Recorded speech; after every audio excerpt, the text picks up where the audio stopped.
करीब 92% यानी 56 शिक्षिकाओं को उनके द्वारा दिए गए 3 जिला के विकल्प में से दिया जा चुका है। 24,600 शिक्षकों को उनके द्वारा दिए गए 3-3 जिला के विकल्प में कोई एक जिला आवंटित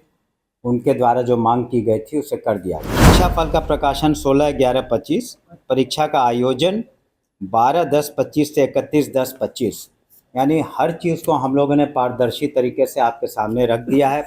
अभ्यर्थियों के सामने, ताकि उनको प्रिपरेशन में कोई दिक्कत नहीं हो। नमस्कार, आप देख रहे हैं ब्रेकिंग बिहार। देखिए, आज शिक्षा मंत्री सुनील कुमार ने छात्रों और शिक्षकों के लिए बड़ी खुशी की खबर सुनाई है। सबसे पहले हम बात करते हैं माध्यमिक शिक्षक पात्रता परीक्षा का। जी हाँ, इसका आयोजन करने की बात हुई है और ऑनलाइन आवेदन प्राप्त करने की तिथि भी तय कर दी गई है 19 सितंबर से लेकर 27 सितंबर तक। इसके साथ ही परीक्षा का आयोजन 12 अक्टूबर से 31 अक्टूबर तक किया जाएगा और प्रकाशन परीक्षा फल का दिनांक 16 नवंबर को कर दिया जाएगा। देखिए, इसके साथ ही शिक्षकों के तबादले से जुड़ा हुआ भी बड़ा फैसला शिक्षा मंत्री सुनील कुमार के द्वारा लिया गया है और लगभग 24,600 शिक्षकों को उनके द्वारा दिए गए 3-3 जिलों के विकल्प में के रूप में एक जिला आवंटित कर दिया गया है। इसके साथ ही क्या कुछ कह रहे हैं सुनील कुमार, शिक्षा मंत्री बिहार सरकार, आप सुनिए। प्रेस कॉन्फ्रेंस में स्वागत है और मुख्यतः 2 बिंदुओं पर हम लोग बात करना चाहेंगे। एक, माध्यमिक शिक्षक पात्रता परीक्षा STT के बारे में, की तिथियों के बारे में, और दूसरा जो हम लोगों ने स्थानांतरण नीति बनाई है शिक्षकों के बारे में, तो और अधिक सहूलियत शिक्षकों को और कैसे मिले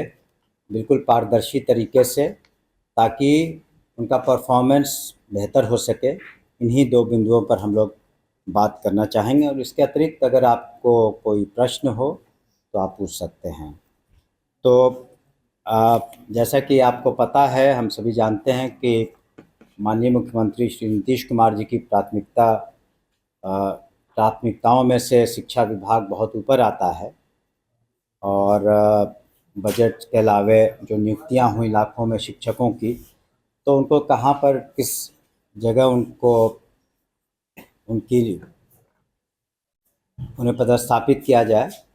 उसके बारे में हम लोगों ने उन्हें सहूलियतें दी। पहले जो भी गंभीर बीमारी से ग्रसित थे या अन्य पति पत्नी और अन्य मामले थे, उसको हम लोगों ने देखा है। तो माननीय मुख्यमंत्री जी ने पुनः अंतर जिला स्थानांतरण हेतु जो कुछ निर्देश दिए हैं और जो हम लोगों ने शिक्षा कोष पोर्टल पर जो 5/9/2025 से 13/9/2025 तक जो प्राप्त किए थे आवेदन, उसमें कुल आवेदन थे 41689 41,689, जिसमें से नियमित शिक्षक थे 617, विशिष्ट शिक्षक थे 12,370 और विद्यालय अध्यापक जो BPSC के माध्यम से आए थे 28,702,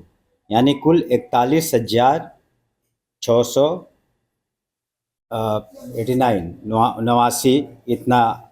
है। तो इतने आवेदन प्राप्त हुए और काफ़ी अच्छा परसेंटेज ऑफ सेटिस्फैक्शन रहा। और कुल मिलाकर इसमें अगर हम लोग ब्रेकअप देखते हैं तो जो 3-3 जिला का उनसे आवंटन मांगा गया था, तो दिव्यांग श्रेणी के कुल 61 महिला शिक्षिकाओं में से करीब 92% यानी 56 शिक्षिकाओं को उनके द्वारा दिए गए 3 जिला के विकल्प में से दिया जा चुका है, यानी 83% सेटिस्फैक्शन था। उसी तरह से लगभग 9,900 महिला शिक्षिकाओं का स्थानांतरण उनके द्वारा दिए गए 3 जिलों के विकल्प में कर दिया गया। उसी तरह से पुरुषों में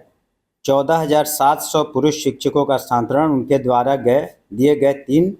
जिला के विकल्पों में किसी एक में से कर दिया गया है।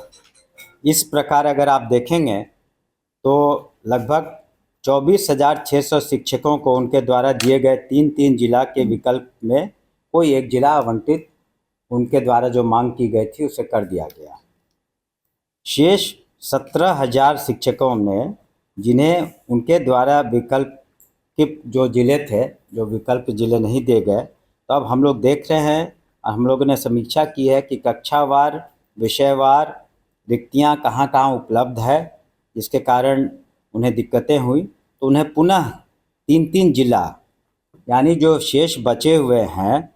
24,600 शिक्षक, उनमें से 3-3 अन्य जिलों को, पहले 3 जिलों का जो विकल्प दिया था उसको छोड़ करके वहाँ पर वो पुनः 23/9/25 से 28/9/25 तक इस शिक्षा कोष पोर्टल पर अपना आवेदन दे सकते हैं ऑनलाइन। पुनः हम रिपीट करना चाहेंगे कि जो 17,000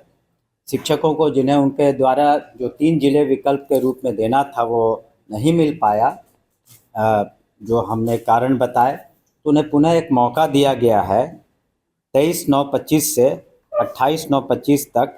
ई शिक्षा कोष पर 3-3 जिलों का वो विकल्प मांगे जो पूर्व के जिले नहीं थे। और उसके बाद हम लोगों ने जो कमेटी बनाई है डिस्ट्रिक्ट मैजिस्ट्रेट्स की, जिसमें डिस्ट्रिक्ट एजुकेशन ऑफिसर हैं, डीडीसी हैं, अन्य पदाधिकारी हैं, वो ज़िले के अंदर वो अपना स्थानांतरण कर देंगे। वो ये देखेंगे कि कहाँ पर किस सब्जेक्ट में कहाँ ज़रूरत है, कहाँ पर जो छात्र और